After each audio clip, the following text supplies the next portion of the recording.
Asia, where in Bangladesh, the former official residence of the ousted Prime Minister Sheikh Hasina is being transformed into a museum. This comes just 1 year after a mass student-led protest toppled her regime. Once a heavily guarded palace, the complex is now set to preserve memories of what authorities describe as years of autocratic rule, human rights abuses and widespread suffering.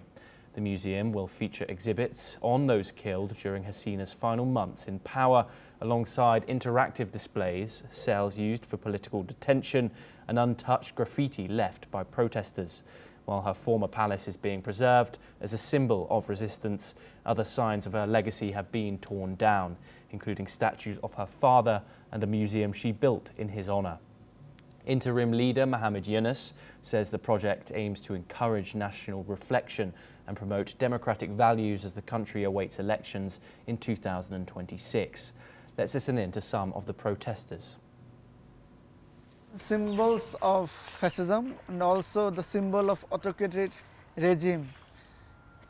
So for me, this is the place where everything has been done by Hasina and her mercenaries.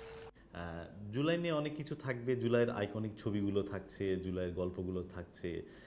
এটা একটা ক্রোনোলজির মাধ্যমে, একটা টাইমলাইনের মাধ্যমে আমরা 1 থেকে 36শে জুলাইতে কী করে পৌঁছলাম, সেগুলো সব কিছু এই জাদুঘরে থাকছে।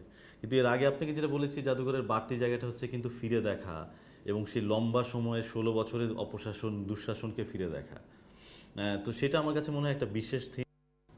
Well, that is all that we have time